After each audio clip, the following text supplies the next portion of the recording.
करते इसके full form से। आखिर यूपीएससी का फुल फॉर्म क्या होता है? तो दोस्तों यूपीएससी का फुल फॉर्म होता है यूनियन पब्लिक सर्विस कमीशन, जिसे हिंदी में कहते हैं संघ लोक सेवा आयोग। दोस्तों ये एक तरह का नेशनल लेवल का एग्जाम होता है। यूपीएससी कई तरीके के एग्जाम कंडक्ट कराती है, जैसे कि civil services, NDA. Civil services का एग्जाम क्लियर करके आप आईएएस बन सकते हैं, आईपीएस बन सकते हैं। एनडीए का एग्जाम क्लियर करके यानी कि नेशनल डिफेंस एकेडमी का एग्जाम क्लियर करके आप दोस्तों डिफेंस में जा सकते हैं, आर्मी, नेवी, एयरफोर्स, इन सब में जा सकते हैं। उसके अलावा यूपीएससी आईईएस का एग्जाम कराती है। इसी तरीके के बहुत सारे एग्जाम यूपीएससी के द्वारा कराए जाते हैं। लेकिन दोस्तों जो सबसे ज्यादा फेमस एग्जाम होते हैं वो होता है सिविल सर्विसेज का। और किसी एग्जाम के बारे में आपने चाहे सुना हो या ना हो, लेकिन आपने सिविल सर्विसेज का नाम जरूर सुना होगा। तो जी हाँ दोस्तों, सिविल सर्विसेज का जो एग्जाम होता है वो यूपीएससी ही कंडक्ट कराती है। अगर आप पढ़ाई लिखाई करके आईएएस ऑफिसर बनना चाहते हैं, आईपीएस ऑफिसर बनना चाहते हैं, तो आपको दोस्तों सिविल सर्विसेज का एग्जाम क्लियर करना होगा। यूपीएससी की जो वैकेंसी आती है हर साल करीब फरवरी मार्च के महीने में आ जाती है। और इसका जो एग्जाम होता है, जब आप फॉर्म अप्लाई कर दोगे उसके करीब 4 से 5 महीने बाद इसका एग्जाम होता है। ये फॉर्म ऑनलाइन अप्लाई होता है। और इसकी जो फीस होती है, जो फॉर्म अप्लाई करने की फीस होती है, जनरल और ओबीसी कैटेगरी के लिए मात्र 100 रुपये होती है।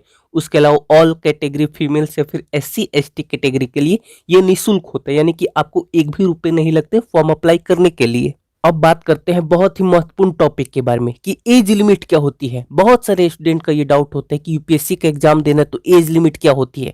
तो देखो दोस्तों, अगर आप जनरल कैटेगरी से हैं तो जो आपकी एज लिमिट है वो 21 साल से लेके 32 ईयर्स तक होगी। यानी कि 21 साल से लेके 32 साल तक आपकी एज होनी चाहिए जनरल कैटेगरी के लिए। अगर आप ओबीसी से आते हैं तो आपको 3 साल की छूट मिलेगी, यानी कि 21 साल से लेके आप 35 साल तक अप्लाई कर सकते हैं। और उसके साथ साथ अगर आप एससी और एसटी कैटेगरी से आते हैं तो दोस्तों आपको और 5 साल की छूट मिलेगी, यानी कि 21 साल से लेके आप 37 ईयर्स तक इसमें अप्लाई कर सकते हैं। अब बारी आती है कि कौन कितनी बार अप्लाई कर सकता है। ऐसा तो नहीं कि 21 साल से लेके 32 साल तक हर साल आप अप्लाई कर सकते हैं। जी नहीं दोस्तों, ऐसा नहीं है। इसमें भी कैटेगरी वाइज थोड़ा सा इसमें डिफरेंट है। अगर आप जनरल कैटेगरी के स्टूडेंट हैं तो आप यूपीएससी का एग्जाम 6 बार दे सकते हैं। जब तक आपकी एज लिमिट है तब तक आप 6 बार दे सकते हैं। उसके अलावा अगर आप ओबीसी कैटेगरी के स्टूडेंट हैं तो दोस्तों आप ये एग्जाम 9 बार दे सकते हैं। और उसके अलावा आप एससी और एसटी कैटेगरी के स्टूडेंट हैं तो जब तक आपकी एज लिमिट है तब तक आप ये एग्जाम दे सकते हैं। एक और चीज जो कि बहुत सारे स्टूडेंट के मन में कंफ्यूजन होती है कि अगर किसी ने यूपीएससी का फॉर्म अप्लाई किया और वो एग्जाम अटेंड नहीं कर पाया, यानी कि उसने एग्जाम नहीं दिया, तो क्या वो काउंट होगा या नहीं होगा? तो दोस्तों वो काउंट नहीं होता है। जी हाँ, आपने मान लीजिए कि फॉर्म अप्लाई किया है लेकिन आप एग्जाम देने नहीं गए तो वो काउंट नहीं होगा। जो दूसरी बात आती है कि यूपीएससी का जो एग्जाम होता है ये 3 स्टेज में होता है।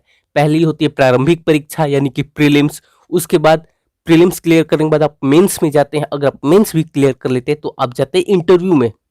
तो बहुत सारे स्टूडेंट के मन में कंफ्यूजन होती है कि मान लीजिए कि ठीक है मैंने फॉर्म अप्लाई किया लेकिन एग्जाम देने में नहीं गया तो वो काउंट नहीं होगा।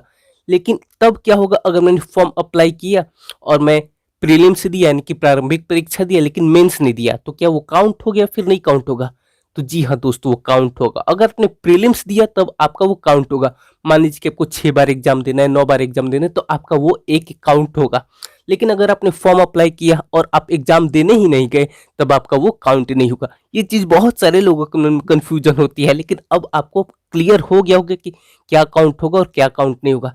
तो दोस्तों एक बेसिक इन्फॉर्मेशन थी, ब्रीफ इन्फॉर्मेशन थी यूपीएससी के एग्जाम के बारे में।